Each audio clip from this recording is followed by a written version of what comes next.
Hey guys, what's up? Alright, it's finally time for us to talk once again about Tactics Ogre, specifically about the remaster on PS4, Switch and Steam. Now, if you've been watching this channel for years, you already know I'm not a fan of this game. I tried getting into it a couple of times but failed for reasons I'll explain in a bit. I respect it a lot as a strategy RPG fan, and I have acknowledged its enormous influence on the genre in several videos, but I've never been a fan. I did however promise that I will give the game one last chance if it ever was remastered. So now that it has, did I change my mind? Have I become a fan at long last? Well, here's my review of it. Let's start with the positive. Tactics Ogre puts you in the shoes of siblings Denham and Kachiwa.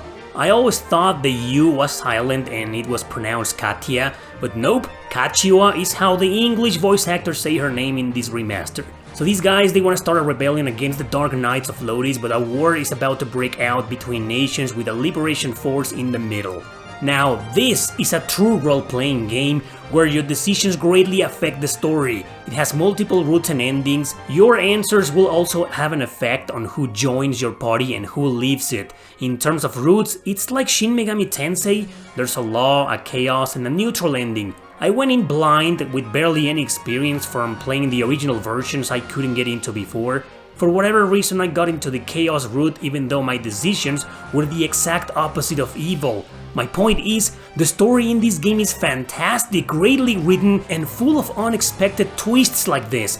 I already knew Yasumi Matsuno, the director, was a heck of a writer, and playing this game confirmed it. Plus, there's no nonsensical slice-of-life dialogue here, not at all. Everything follows a serious plot with a mature agenda with adult situations, no filler scenes and no silly chit-chat. Excellent narrative. And the flow is just as great since there's a perfect balance between gameplay and story scenes. In fact, there's more fighting and less talking. So yeah, the story is one of the best things about this game. The music is alright, I confess I wasn't too into it, but it does serve the purpose of being in the background, creating an adequate ambience for every situation. It's not an outstanding soundtrack, but it gets the job done. The graphics in this remaster look beautiful. I would have preferred an upscaled with the original pixel art. For some reason they decided against that, but it's fine. I'm not really a graphics snob, so I still thought it looked gorgeous. I also want to praise the map design. This game is the one that popularized the isometric view in tactical RPGs. Yep, the father of them all.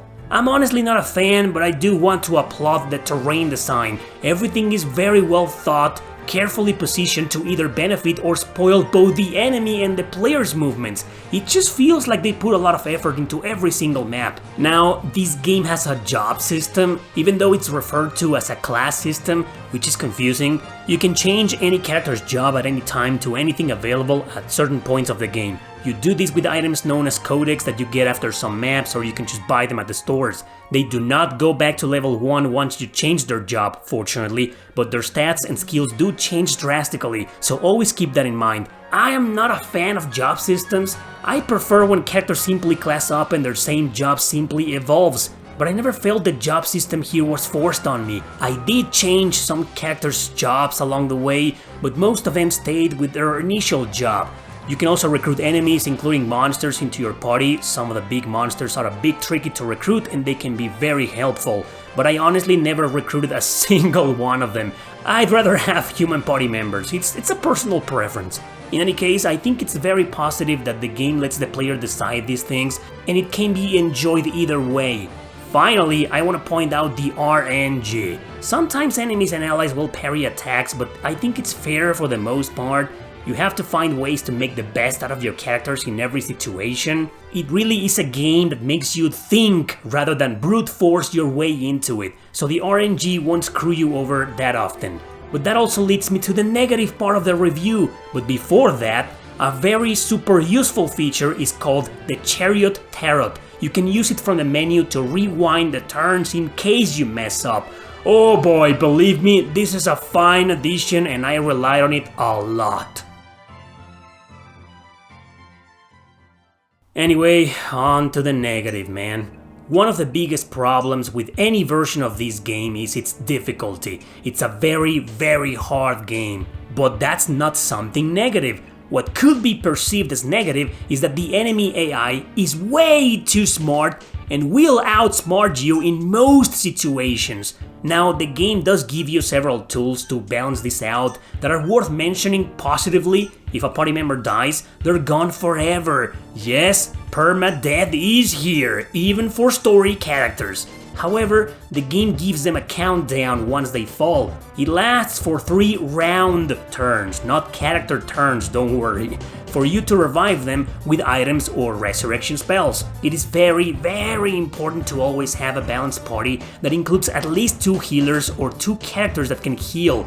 That's just my personal recommendation though. No versions have any difficulty settings, you're stuck with the game's own level of challenge. So the enemies being very smart are one thing that always works heavily against you, meaning the RNG is not 100% fair since they will always try to gang up on your mages, archers or healers. Another thing that I really dislike, but that's in every game of its kind, is terrain. I hate the fact that my spells would get blocked by something or someone unless I change my position. But that's merely a whim I got by as the game progressed. I got used to it, but never liked it. In fact, you get used to everything and naturally respond with different strategies to beat every mission. Except for one thing that you can't get used to. That's right, there's one.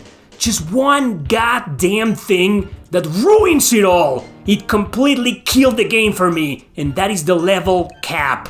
You see, there's a union level, and if it's 8, for instance, not a single character in your roster can be above it. That's right, grinding is out of the question in this game. A JRPG where grinding is almost useless. Sure, you can grind if your main party is below the union level, and trust me, this game being so damn difficult, you will end up doing just that. But all to be met with this screen at the end of that hard mission, with no one getting any experience whatsoever. Once you get a lot of it, it will be greatly reduced into little charms with barely anything on it.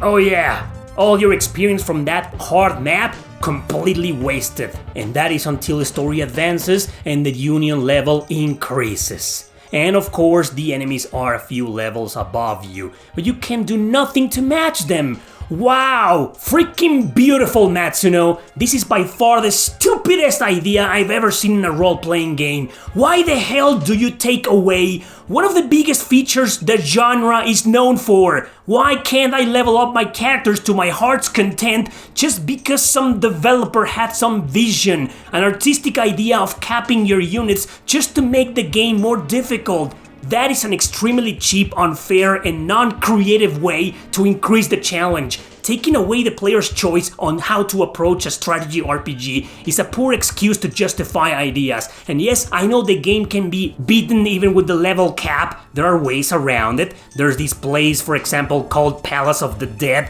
where you can find a store with the best equipment and items, but it's on floor 24! Do you seriously expect me to fight 24 battles just to get there? I mean, every goddamn map takes up at least 30 minutes of your time! You wanna know what's worse? The final dungeon. Yes, this is a tactical RPG and it has a dungeon. Well, more like a labyrinth of some sorts. 12 floors, 12 battles, and that is before you get to the 4 final battles that lead to the 2 stages of the final boss. I read on the internet that the final boss is ridiculously hard, cheap, and unfair. No, I never even made it to it. I found out there's a way to get by the 12 floors using secret doors, so I followed a guide to get me through. But I never even made it to the first boss. The last floor before it wrecked me with these horrible monsters, phoenix monsters, that kept weakening my small party with these fire spells. Sure, you can exit the labyrinth, but it freaking resets and you'd have to do it all over again. I gave up at this point, man. Why? Because I have to strategize a lot in real life, especially with a job like this one. I don't want to have to do the same in a video game. I used to love these types of games back then. I exploited them and succeeded no matter what, but I got burned out from them. Too many. Nowadays, I want to grind so I can be over-leveled and destroy everything, or at least to balance things out a little bit more. And it's no wonder this game is so infamous and this remaster fixed nothing. From what I read, some things were made even worse. I only recommend this game for hardcore players who have the time, the motivation, and the patience to exploit the game's mechanics under that punishing rule the level cap is. If you don't fit this description, then stay away. I do not recommend this game, especially not for beginners.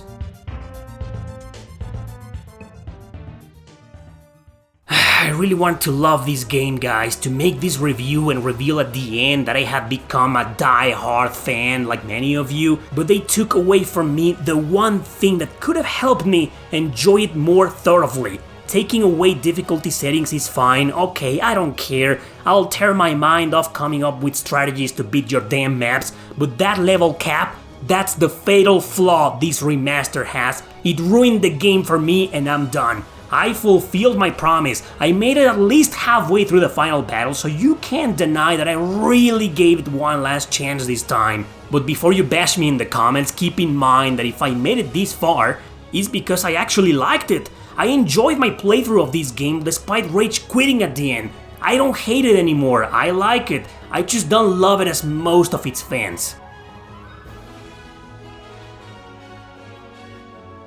And that is my review. Tactics Ogre Reborn, solid remaster, but completely ruined for me because of its level cap. I mean, who came up with that idea? Did Yasumi Matsuno really thought that was a good idea? I mean, hell, man. This game could have easily been a masterpiece for me. But nope. That's it, guys. Thanks for watching, don't forget to subscribe and share this video with your friends. See you next time!